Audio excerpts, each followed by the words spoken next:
প্রশিক্ষক ছিলাম স্টাফ কলেজে। কাজে এই হৃদয় বিদারক ঘটনা আমার ভিতরে যে রক্তক্ষরণ করে সেটা আমি বোধহয় বলে শেষ করতে পারবো না, বা আমি ল্যাঙ্গুয়েজে প্রকাশ করতে পারবো না, ভাষায় প্রকাশ করতে পারবো না। আমি এটার উপর আমি একটা বই লেখা শুরু করেছি। বইটা ইংরেজিতে লিখতে সে পাওয়া যাবে না এখন, একটা অসময়। আমি তো প্রিন্ট আউট নিয়ে আসছিলাম, এত কিছু বলার সম্ভব না। তবে আমি আপনাদেরকে যেগুলো বলবো সেটা একটা ইতিহাস। এই ইতিহাস বোধহয় অনেকেরই জানা নাই, এ দেশে জানা নাই। ভিতরের ঘটনা অনেক কিছু আমি জানি, যেটা আমি প্রত্যক্ষ সাক্ষী। বিডিআরের ঘটনা হলো, আমি শর্টকাট করতেছি। ঘটনা হলো 25 তারিখে 12:30টার দিকে এনডিটিভি থেকে বলা হলো জেনারেল শাকিল মারা গেছে। এই খবরটা আমরা জানলাম। আমি তো ন্যাশনাল ডিফেন্স কলেজের কমান্ডার ছিলাম। আমার আন্ডারে ব্রিগেডিয়ার মাইনুল, উনি আমার সাথে আমার আন্ডারে চাকরি করতেছিলেন।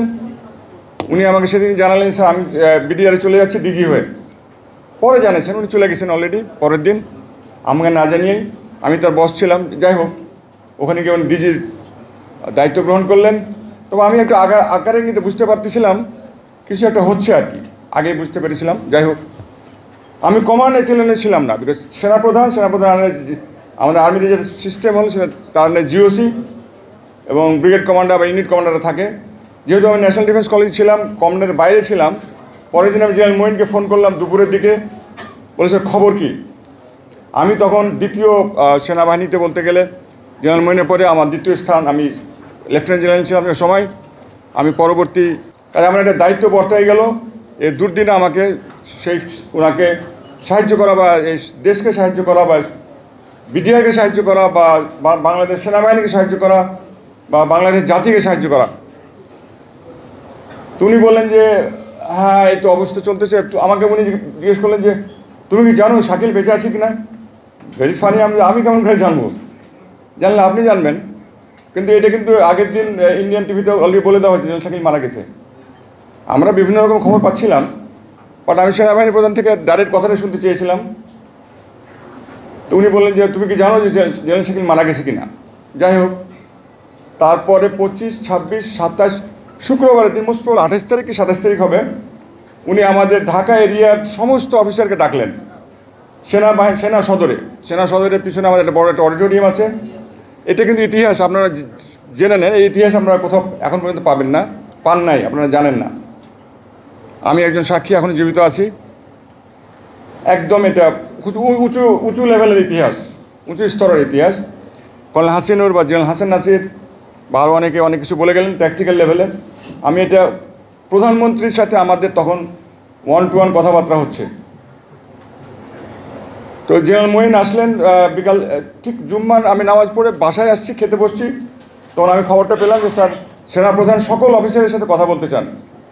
বা এই ঢাকা এরিয়া, পোস্তগোলা, গাজীপুর, সাভার ছাড়া সমস্ত এরিয়া অনেক অফিসার, প্রায় 1000-2000 অফিসার হবে তখন। হ্যাঁ, এরকম 1000-1500 অফিসার হবে, ইয়াং অফিসার সব, major, captain, lieutenant colonel maximum. আমরা বসলাম, আমি সব সামনের সারিতে ছিলাম। জেনারেল মঈন আসলেন, রোস্টামে দাঁড়ালেন, উনি বক্তৃতা দেওয়া শুরু করলেন। উনি যেমনই বলছেন আসসালামু আলাইকুম ভদ্র মহিলা যেমনি কথা বলছেন, অফিসার সব রা করে উঠলো। কেউ চেয়ার ছুঁড়ে মারতেছে, কেউ কাঁদতেছে, কেউ মারতেছে, মানে চিৎকার করতেছে, কথা বলতে দিবে না ওনাকে। ওনার কথা বলতেই দিল না ওনাকে। বলে আপনি কেন কথা বলবেন, আপনি তো আমাদের কিছু করেন নাই আমাদের জন্য, আমাদের অফিসারকে বাঁচাতে আপনারা আসেন নাই, আমার পোস্টকে তো আপনি বাঁচাতে আসেন নাই, আমার ইউনিট অফিসারকে তো বাঁচাতে আসেন নাই, আমার রুমমেটকে তো আপনি বাঁচাতে আসেন নাই, আমার প্লাটুন মেটকে তো আপনি বাঁচাতে আসেন নাই, আমার ইউনিট অফিসারকে তো আপনি বাঁচাতে কিছু করেন নাই। উনি আমার কিছু করার, উনি হয়তো বলার চেষ্টা করলে আমার কিছু করার ছিল না, এটা প্রধানমন্ত্রীর নির্দেশ ছিল। তো অফিসাররা মানতে নারাজ, কোনোই কথা শুনবে না, একদমই কথা শুনবে না। তা আমি পিছনে তাকাই দিলাম, এটা কি, এটা কি সেনাবাহিনী? সেনাপ্রধান কথা বলতেছে। আমি একটু বিস্মিত হয়ে গেলাম, কর্তব্য বিমূঢ় হয়ে গেলাম। এটা কি হচ্ছে আমি একটু বুঝতে পারতেছিলাম জিনিসটা। তারপরে 2-1 অফিসার দাঁড়ালো, কিছু ব্রিগেডিয়ার লেভেলে 2-1 ঠান্ডা করবার চেষ্টা করবো, অফিসাররা কোনো কথাই শুনতেছে না।